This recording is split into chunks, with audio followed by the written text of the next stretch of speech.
estamos de aniversario y hay que chilerear, ¿verdad? Entonces, hay que ponernos coquetos. De verdad, me alegra mucho verles a todos ustedes. A mis hermanas se les olvidó mencionar algunos nombres. Yo con mucho amor y cariño, con respeto lo menciono. A mi hermano Vitalino, por ejemplo, a mi hermana Ceci, a mi hermana Cristi, que pues normalmente no les vemos por acá, mi hermana Suri también, mi hermana Zairita también. Hasta tuve que ir a hablar a la U para que la dejaran libre hoy, porque no quería. Y allá atrás, pues no mencionamos sus nombres, yo me atreví a preguntarles sus nombres y ustedes me dicen si apruebo el examen. Johnny. Ay, Dios mío. Timoteo. Los más fáciles. Sandra. Ay, dígame la inicial si es tan amable. La primera letra. La E. Stephanie. Ahí estamos. Tenemos 3 Stephanies aquí entonces hoy. Todos sean bienvenidos a la casa del Señor. Yo espero que, así como nos regocijamos acá en la casa del Señor, también allá en la calle, cuando el diablo venga con sus tentaciones, cuando el mundo nos ponga a prueba, nosotros podamos soportar la tentación. Curiosamente no voy a predicar un tema de celebración, sino un tema de advertencia y quizá un tema de sustento para nuestra vida. Soporto la tentación.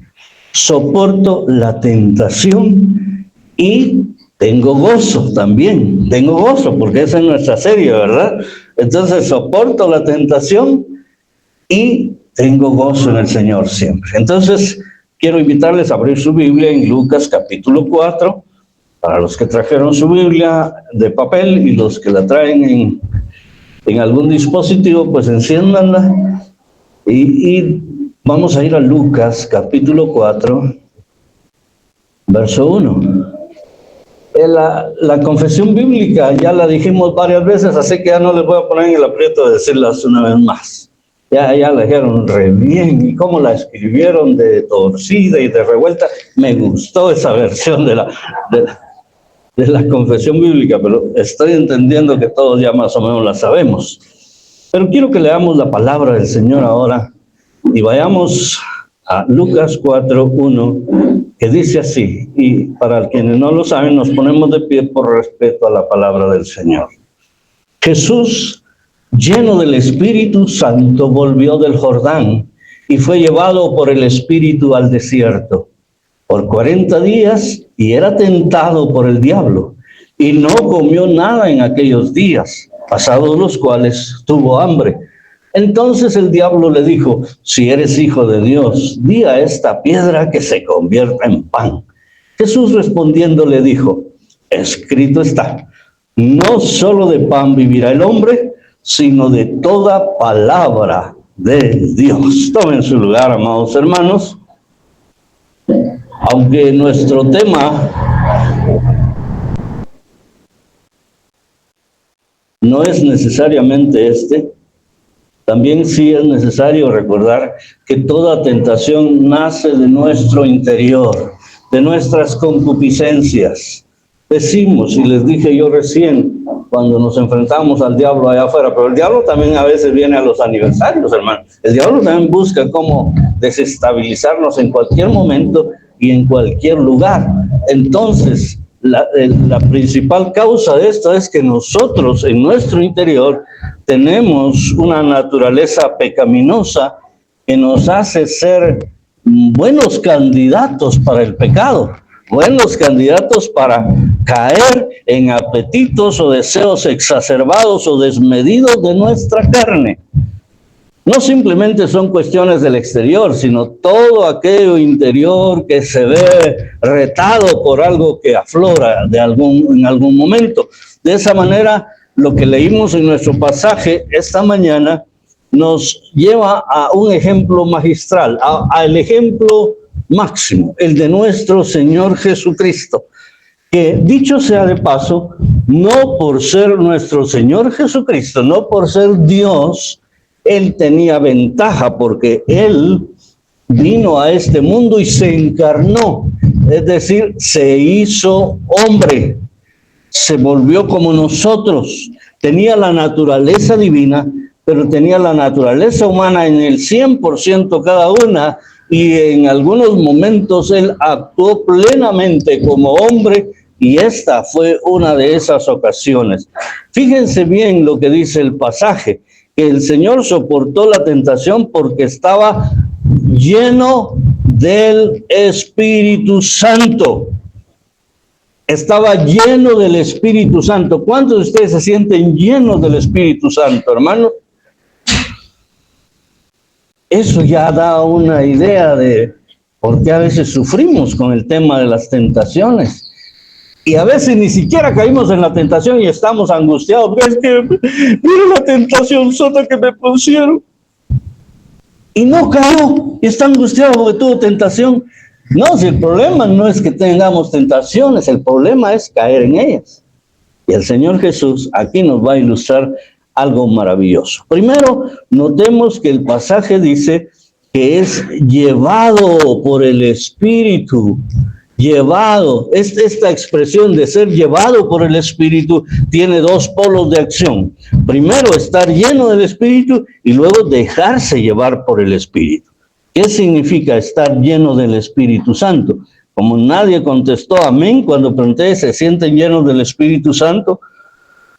Pero yo hace un rato escuchaba las carcajadas y la alegría. O sea que esa era alegría mundana, porque no estamos llenos del Espíritu Santo, hermanos. Estar lleno del Espíritu Santo depende de la búsqueda constante del Dios verdadero. De ahí viene la llenura del Espíritu Santo. Buscar constantemente a nuestro Señor. También de hablar con los demás creyentes, como dice la Biblia, con salmos, himnos y cantos espirituales, cantando y alabando al Señor desde nuestros corazones, siendo agradecidos por todo ante el Padre y el Hijo de Dios, todo en el nombre de nuestro Señor Jesucristo. Esto está escrito en Efesios 5, del 18 al 20. Estar lleno del Espíritu Santo entonces consiste en eso, en estar buscando constantemente al Señor. Y cuando digo constantemente, no significa que usted esté en todos los cultos, porque usted lo puede buscar en su casa también, usted lo puede buscar en el trabajo, allá en el estudio, incluso en la calle, pero que haya esa intención, ese deseo de estar en la presencia del Señor, es lo que nos da la pauta. Y luego eso se traduce cuando ya nos congregamos, entonces hablamos, como dice el apóstol Pablo en Efesios, con salmos, con himnos, con cánticos espirituales. Yo no sé qué cosas bonitas le dijeron a usted ahorita que le saludaron. Qué guapo viene, qué simpática está usted hoy. Ah, está estrenando. Ah, que no sé qué. O le dijeron, hola, hola, ¿qué onda? ¿Qué onda? Porque así somos los jóvenes, ¿verdad? ¿Qué onda? Decimos ahora. Ya no decimos buenos días, sino ¿qué onda? Pero bueno, lo que estoy diciendo entonces es que eso de hablar de una manera más espiritual viene de estar lleno del Espíritu Santo. La otra parte dijimos que es dejarse llevar por el Espíritu Santo. Eso significa ser guiados por el Espíritu de Dios, porque eso garantiza nuestra vida en Jesucristo. Si nosotros leemos en Romanos capítulo 8, verso 14, les voy a decir, si usted lo encuentra, pues está bien, y si no, pues yo tal vez lo encuentre aquí. Romanos 8, 14.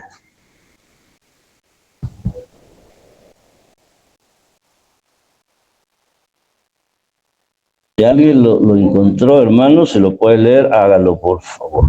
Porque todos los que son guiados por el Espíritu.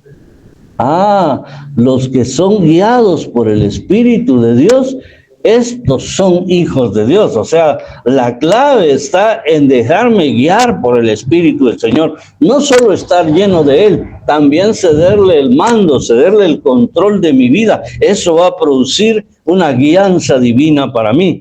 Eso es vivir sin satisfacer los deseos de la carne. Los deseos de la carne siempre estarán a la orden del día. Las tentaciones, las luchas, las pruebas estarán siempre a la orden del día y estarán detrás de usted continuamente. Pero nosotros estamos llenos del Espíritu Santo, nos dejaremos guiar por el Espíritu Santo. Eso es mostrar en nuestras vidas un carácter dirigido por el fruto del Espíritu Santo. ¿Alguien sabe cuál es el fruto del Espíritu Santo? Amor, gozo, paz, paciencia, benignidad, bondad, fe y mansedumbre. Y contra esas cosas, ¿qué dice la Escritura? Que no hay ley. No hay ley. Es decir, todo lo demás puede guiarse por una ley, pero aquí la ley que nos guía es el Espíritu Santo. Entonces no hay ley, sino hay una guianza divina en nuestra vida. En el caso del Señor Jesús, no solo estaba lleno del Espíritu Santo, sino que Él se dejaba llevar por el Espíritu Santo. Siendo Dios, noten esto, Él quería modelarnos a nosotros cómo ser llevados por el Espíritu Santo. Y en el verso 2 dice eso: por 40 días era tentado por el diablo y no comió nada en aquellos días, pasados los cuales tuvo hambre. Ahora yo tengo que hacer aquí alguna salvedad, mis hermanos amados, porque como saben ustedes, tanto Mateo, Marcos, Lucas y Juan son evangelios sinópticos, Mateo, Marcos y Lucas. El que no es sinóptico es Juan. Y estos tres tienen pasajes paralelos, pasajes que hablan de lo mismo. Pero en este caso, por ejemplo, en Mateo 4:1, la idea es directa. Fue llevado para ser tentado, dice en Mateo. Mientras que aquí dice que fue llevado por el Espíritu al desierto por 40 días y era tentado por el diablo. Parece que Mateo lo hubiera visto como que fue llevado directamente para ser tentado, pero eso sería un error de nuestra parte. ¿Por qué? Porque nosotros sabemos que Dios no tienta a nadie, ni puede ser tentado ni tienta a nadie. Entonces quizá al hacer una combinación, una síntesis de los dos evangelios, Mateo y Lucas, podríamos hacer una versión que diga: Jesús fue llevado por el Espíritu Santo al desierto, en donde después de haber ayunado por 40 días, era tentado por el diablo. Notemos, el diablo no es que lo estaba esperando atrás de la puerta del desierto y en cuanto entró Jesús a tentarlo, no. Lo dejó que entrara tranquilo, que estuviera sus 40 días de ayuno. Cuando terminaron los 40 días es cuando empezó a atacar. Es cuando vino con la tentación. Y la tentación no era que comiera pan. La tentación era que usara su poder en un caso que no era necesario, que no estaba en los planes divinos. Así que la acción del Espíritu Santo, hermanos amados, no fue llevar a Jesús para recibir tentaciones. Dios no tienta a nadie, ni él puede ser tentado, dice Santiago 1:13. El enemigo es el que aprovechó la oportunidad para causar o retar a los deseos de la carne. Ahora noten esto, el enemigo aprovecha las oportunidades que se le dan. Jesús tampoco es que estaba dándole oportunidad al diablo, él estaba cumpliendo un ministerio, él estaba haciendo un plan que le había sido asignado. Y el diablo dijo: bueno, aquí tengo la oportunidad. Si lo hizo con Jesús, amados hermanos, que no pecó, era santo,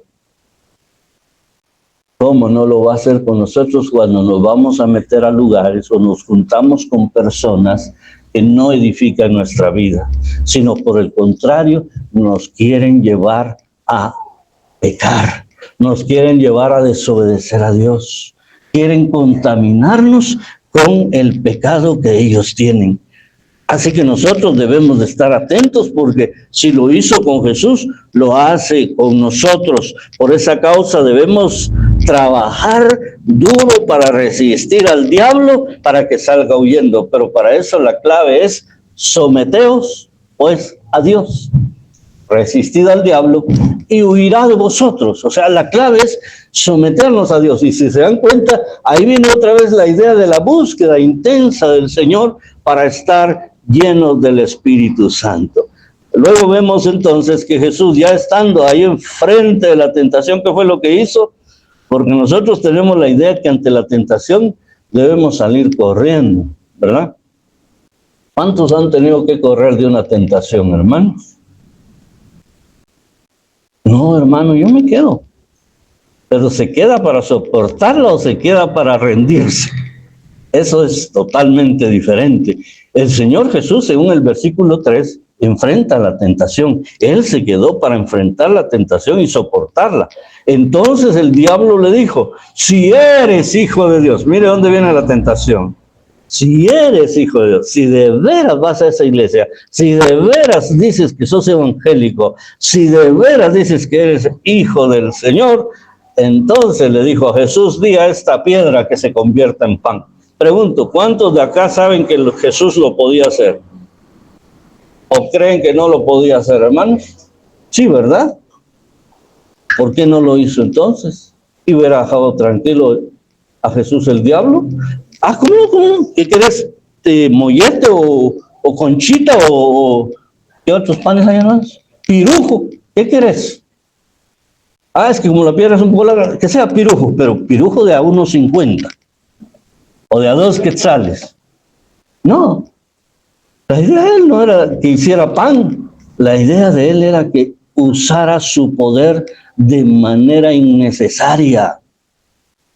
Las circunstancias. El Señor Jesús no sale de la escena del desierto ni de la tentación, pero él sabía que él podía enfrentar aquella tentación, que estaba preparado para enfrentarla. Entonces nosotros también tenemos que ser sabios, hermanos. Si en verdad creemos que estamos suficientemente fuertes espiritualmente, pues quedémonos a enfrentarla, pero enfrentémosla con éxito. Pero si sentimos que estamos medio debilones ahí, entonces, como dice Pablo, huye de la tentación. Ahí sí, patitas, ¿para qué las quiero? Salga corriendo, no espere más. El Señor aquí sí la enfrentó y él dice, el diablo le dice que haga pan de una piedra. Ya dijimos, él tenía todo el poder para hacerlo eso, hasta una panadería completa le podía hacer. Y el hambre de Jesús, después de 40 días, podía ser satisfecha. ¿Quién no quiere comerse un pan? Ya no, digamos, después de 40 días, después de medio día que uno ayuna, hermano, qué rico se siente agarrar un refresco, comerse un pedacito de pan o algo que sustente nuestro cuerpo. Delicioso. Ahora, imagínense, después de 40 días, pero para obtenerlo, él tendría que haber actuado con todo el poder de su divinidad. Hubiera tenido que utilizar su poder creador, lo cual no podía hacer, porque eso, en vez de ayudar a su ministerio, a su misión aquí en la tierra, hubiera entorpecido la salvación de la humanidad. Mire qué maravilloso, Jesús amado. Él no estaba pensando en él, él estaba pensando en usted, él estaba pensando en mí, mis hermanos. Eso sí que es asombroso. Él no quería echar a perder el plan de su Padre Celestial, que el Señor quería que nosotros fuéramos salvos. Entonces lo que hace el Señor, según el versículo 4, es que afirma su vida en la palabra de Dios. Afirma su vida en la palabra de Dios. Déjeme mostrarle el versículo 4, entonces, ¿qué dice en el verso 4? Dice, Jesús respondiendo le dijo, escrito está. Ahí está apelando a la palabra de Dios. Escrito está, no solo de pan vivirá el hombre, sino de toda palabra de Dios. Aquí lo hizo así al diablo. Mire, pocho. Ya con eso tenía el diablo, pero como es diablo, nosotros sabemos que siguió. Nuestro pasaje aquí va a terminar hoy, pero nosotros sabemos que el diablo siguió insistiendo de otras maneras. Pero el Señor no necesita abandonar el proceso de salvación, sino que afirma la satisfacción de sus necesidades de la forma correcta. Es decir, haciendo lo que la palabra de Dios demanda. ¿Recuerdan ustedes también cuando él estaba hablando con aquella mujer samaritana? Sus discípulos habían ido a buscar comida y cuando ellos vinieron, él no quiso la comida. Y dijo, mi comida, ¿qué era la comida de Jesús? Hacer la voluntad de mi Padre. Y en eso debemos enfocarnos nosotros. No estoy diciendo no coma. De hecho, al final de este culto vamos a tener comida, ¿verdad? Pero lo que le estoy diciendo, hermanos, es que nuestra prioridad debe ser hacer la voluntad de Dios para mi vida. Y ello pasa por hacer lo que la palabra de Dios nos demanda.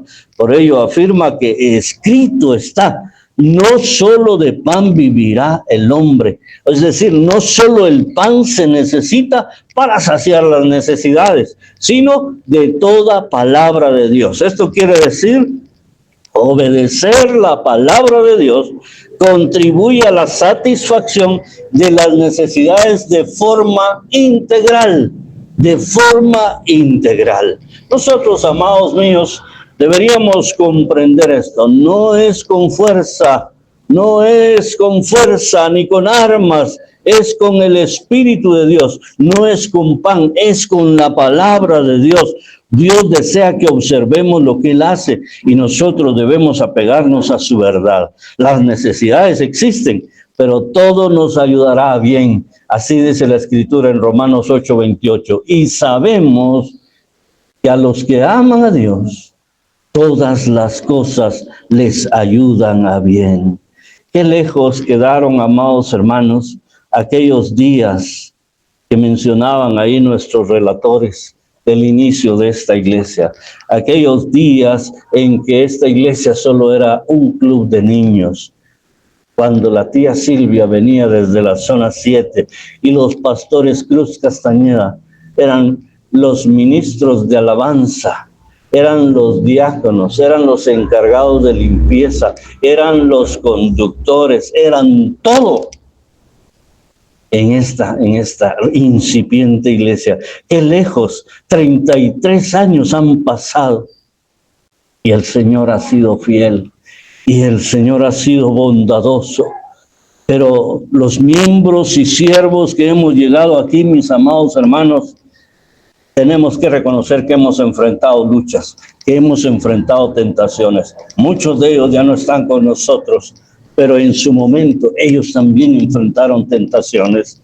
Y si esta iglesia permanece aquí, después de 33 años, incluyendo el paso por una terrible pandemia con el COVID-19, hermanos amados, es solo porque el Espíritu de Dios ha actuado en los que han dirigido esta iglesia y en aquel liderazgo que se ha levantado. Por eso es importante que nosotros recordemos que la llenura del Espíritu Santo es importante para que nosotros sigamos adelante. Quizás podamos pensar, pero la iglesia ahora está un poco pequeña, la iglesia ha bajado, la iglesia ha decaído.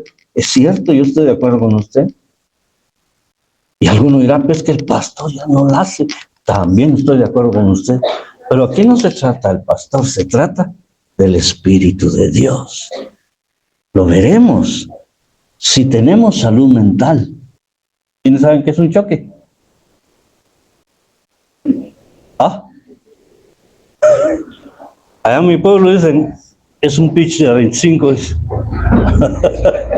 Desde la primera vez que pasé este choque aquí, tentándome, pero no voy a caer en la tentación.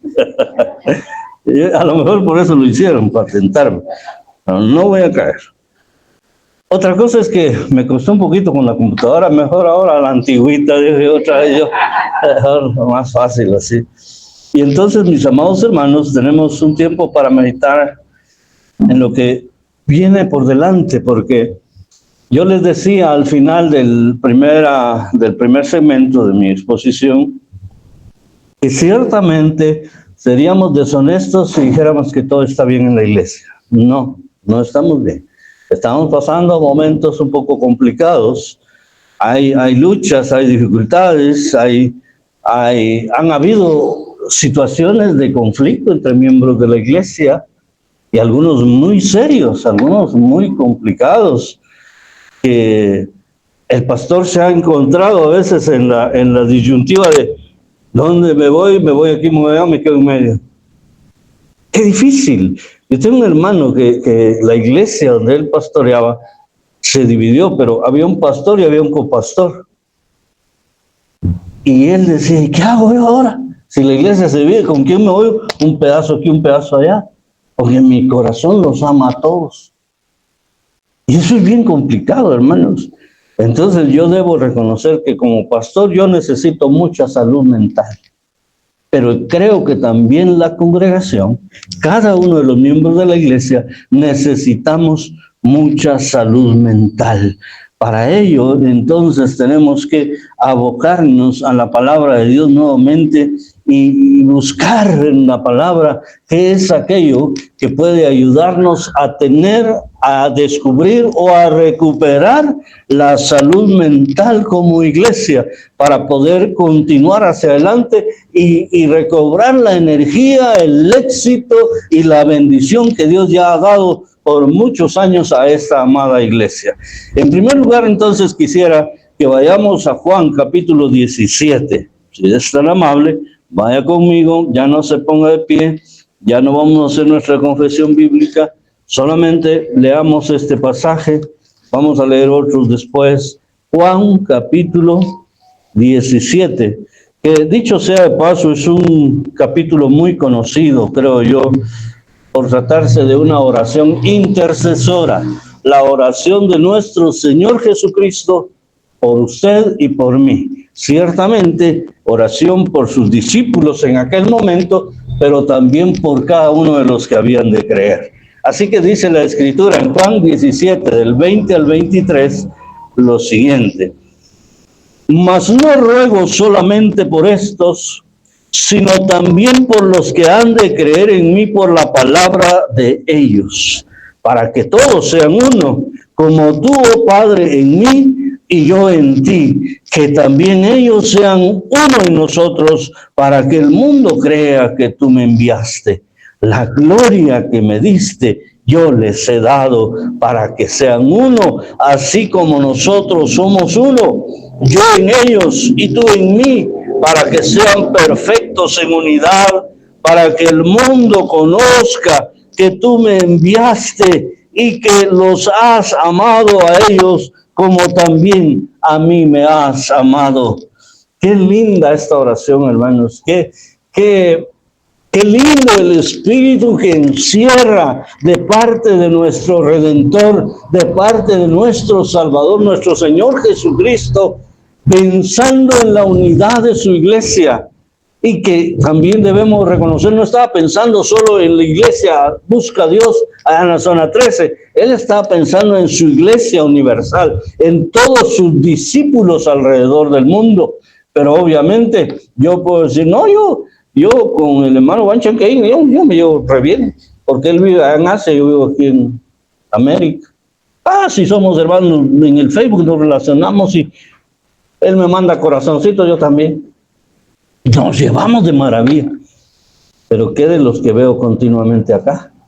¿Qué de los que estamos aquí continuamente? ¿Es acaso necesario que yo me tenga que sentar en el otro lado, que la hermana Zairita se sentó aquí y entonces me voy para el otro lado? O que el hermano Marcito, allá está, entonces me voy allá atrás. No, el punto es la unidad. Para que una iglesia tenga salud mental, un elemento trascendental es trabajar por la unidad, mis amados hermanos. ¿Y quién debe trabajar por la unidad? Todos. Cada uno de nosotros necesitamos, porque eso es lo que Jesús decía. La unidad que produce nuestra fe en Cristo debe ser suficiente para no pensar mal los unos de los otros. Eso es una clave, hermanos. No pensemos mal los unos de los otros. Cuando alguien falta el domingo, algún líder o algún encargado del ministerio, y me mandan un mensajito o me dicen, hermano, fíjese que tengo que ir a ver a mi familia en tal lugar, por eso no voy a estar el domingo. Yo digo, pues no es que me esté pidiendo permiso, pero me ayuda, le digo yo, a que allá saber yo por qué no va a estar, porque si no yo voy a estar pensando mal. Uno es tan mal pensado, hermanos, como ser humano. Y eso es lo que se propone acá, que no pensemos mal los unos de los otros. Eso nos lleva a pensar que la unidad necesita o requiere comunicación. Eso pasa en el matrimonio, eso pasa en las relaciones laborales. Cuando hay comunicación, una buena comunicación, entonces va a haber unidad y no vamos a estar pensando mal los unos de los otros. Debemos tener un mismo pensar, como dice la Escritura, un mismo sentir y continuar trabajando para aquello para lo cual nos llamó el Señor. ¿Para qué nos llamó el Señor? Reflejar a Cristo en nosotros y anunciar el mensaje de salvación. Eso es todo. Solícitos en guardar la unidad del Espíritu en el vínculo de la paz, dice Efesios 4:3. Y entonces nos vamos a encontrar nosotros que cuando hay unidad, hay otro elemento maravilloso que se llama armonía. Armonía. La armonía es la conjunción eficaz, la conjunción coherente de una serie de instrumentos musicales que producen una sola canción entre todos, pero que si suenan aislados, no suenan bien. Hay grandes orquestas en las que habrá alguien que solo está con un palito golpeando algo cada ciertos tiempos, según las cosas esas de la música. Yo no sé nada de música, pero cada cierto tiempo suena el palito. ¡Pic! ¡Pic! Pero ¿cómo se llama? Metrónomo. Ahí está, el que sabe. Y entonces, ¿qué pasa si solo el metrónomo está y todos los demás se caen? El metrónomo, ¡hey! Llega a caer mal, ¿va? Y dice, qué molesto, no me deja hacer la siesta. Qué molesto ese palito. Pero como está en armonía con los demás, lo hace en el momento exacto y aquello produce una melodía maravillosa. Miren lo que dice Salmo 133, que ustedes lo saben además. Salmo 133.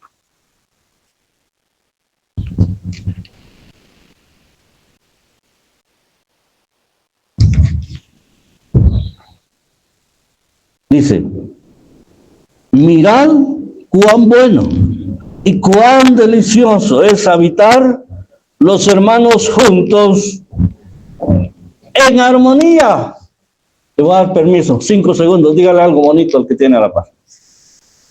No importa si lo conoce o no lo conoce, dígale algo bonito, o adelante, o atrás, a quien quiera, dígale algo.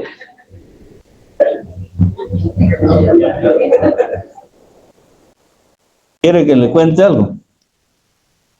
El que está a la par suya le va al otro equipo. Le va al equipo que a usted le cae mal.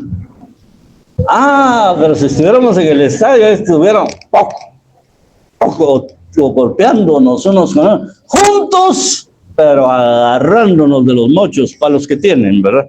O de las orejas. Así estaríamos. No es lo mismo estar juntos y en armonía. Ahora dígale, Dios le bendiga aunque le vaya al Real, dígale. Y usted dígale, igualmente aunque le vaya al Barça, dígale. Pero usted responda, pero hoy todos le vamos a Shela. Aquí tengo un contrario enfrente, mire. Hoy juegan los Cremas con Shela, ¿va, hermano? ¿Usted va a los Cremas? No le va a los Cremas, a los Rojos, a Shela, a Cobán. Bueno, ya llegamos. Yo sé cómo le va al Real, ¿va? Yo es que todos los blancos le van a los blancos, entonces yo pensé que mi hermano le va al Real Madrid y le va a los Cremas. Pero tengo por ahí algunos que le van al Real y le van a los Rojos, ¿va? Y cruzado. Pero bueno, esto es lo que quiero decir. Qué bueno es poder tener incluso diferencias políticas aquí entre nosotros. Que usted votó por un candidato y yo voté por otro. Pero eso no nos separa, eso no nos divide. Aquí estamos unidos por el vínculo de la paz, aquí estamos unidos por el Espíritu Santo y entonces nosotros podemos estar juntos y producir esa música armoniosa que agrada a los oídos de nuestro Señor. Cuando la iglesia camina en armonía, cuando la iglesia hace todo en armonía, entonces el Señor se va a regocijar de su iglesia y el Señor nos va a bendecir más. Dice el apóstol Pablo en Filipenses 2:2, completad mi gozo, sintiendo lo mismo, teniendo el mismo amor, unánimes, quiere decir en un mismo ánimo, sintiendo una misma cosa. ¡Qué belleza! Y Romanos 15:15 agrega, pero el Dios de la paciencia y de la consolación os dé entre vosotros un mismo sentir según Cristo Jesús. 1 Corintios 1:10, os ruego pues, hermanos, por el nombre de nuestro Señor Jesucristo, que habléis todos una misma cosa y que no haya entre vosotros divisiones, sino que estéis perfectamente unidos en una misma mente y en un mismo parecer. Y remata el apóstol Pedro cuando dice, finalmente, sed todos de un mismo sentir, compasivos, amándoos fraternalmente, misericordiosos, amigables. Eso es importante, mis amados hermanos. Yo siempre no he logrado entender por qué muchas veces los cristianos, sus mejores amigos, son testigos de Jehová. Sus mejores amigos son católicos. Sus mejores amigas son ateas. Y con ellos son uña y carne. Pero con los hermanos ellos apenas hablan. Algo anda mal. Hay que hacer algún overhaul ahí de la iglesia y volver a la armonía, a la unidad. Yo creo que aquí deberían estar nuestros mejores cuates, de verdad. Yo creo que de vez en cuando usted debería decir, pastor, vamos a comer a Campero. Yo invito y usted paga. Así se algunos, yo invito y usted paga. Pero estar en esa concordia, en esa relación armoniosa, y así vamos trabajando mejor para el Señor. Cuando estamos de acuerdo es más fácil hacer las cosas que cuando estamos en contra o cuando tenemos algún recelo, algún resentimiento. Tercera cosa que quiero decirles acá. Para tener salud mental necesitamos sanidad, pero sanidad en todo sentido. Sanidad física, porque el que está enfermo pues no puede trabajar, no puede esforzarse, pero el que está sano lo puede hacer. Pero también necesitamos sanidad del alma, sanidad en nuestro espíritu, en nuestro ser interior. Veamos lo que dice Éxodo 15, verso 22, por favor. Éxodo capítulo 15, versículo 22 al 27 voy a leer. Dice así. Éxodo 15, 22 al 27. E hizo Moisés que partiese Israel del Mar Rojo, y salieron al desierto del Shur, y anduvieron 3 días por el desierto sin hallar agua. Y llegaron a Mara, y no pudieron beber las aguas de Mara, porque eran amargas, por eso le pusieron el nombre de Mara. Entonces el pueblo murmuró contra Moisés y dijo, ¿qué hemos de beber? Y Moisés clamó a Jehová, y Jehová le mostró un árbol, y lo echó en las aguas, y las aguas se endulzaron. Ahí les dio estatutos y ordenanzas, y allí los probó. Y dijo, si oyeres atentamente la voz de Jehová tu Dios, e hicieres lo recto delante de sus ojos, y dieres oído a sus mandamientos, y guardares todos sus estatutos, ninguna enfermedad de las que envié a los egipcios te enviaré a ti, porque yo soy Jehová tu sanador. Y llegaron a Elim, donde había 12 fuentes de aguas y 70 palmeras, y acamparon allí junto a las aguas. Cuando recibimos una herida en nuestro cuerpo, sufrimos mucho. Y la herida normalmente tarda tiempo en sanar, en cicatrizar y en que nos olvidemos de ella. Debo decir que también cuando a uno le efectúan una operación en su cuerpo, casi no desaparecen esas heridas. No sé cuántos años hará ya, mamita, que me operaron a mí de la vesícula y no me hicieron una herida tan grande porque me operaron con ¿cómo se llama eso? Rayos X, creo que le llaman. ¿Cómo? Con láser. Sí. Y entonces es una heridita como de 1 centímetro, sin mucho. Pero ya van varios años y no se quiere quitar. Yo pensé que iba a quedar así como era antes, yo bien atlético y bien musculoso y sin marquitas. Pero ahí la tengo, esa marquita. No sé si algún día va a desaparecer o no. O hasta el día de la resurrección, cuando nuestros cuerpos sean glorificados, ¿verdad? Pero así como en el cuerpo, a veces las heridas cuesta que sanen, también las heridas del alma, mis amados hermanos, cuesta mucho que sanen. Por eso tenemos que tratar de evitarlas. Nuestra alma puede ser herido y a veces no hacemos nada para sanarla. Miren, aquí los israelitas acababan de ver un milagro portentoso, un prodigio. ¿Qué había pasado? Habían pasado el Mar Rojo en seco. Ni lodo había cuando ellos pasaron. Dios hizo tal milagro que las aguas se apartaran y que aquella tierra se convirtiera en tierra seca. Y en ese mismo espacio donde ellos caminaron en seco, en ese mismo espacio se metieron los egipcios y las aguas se volvieron a juntar y los ahogaron.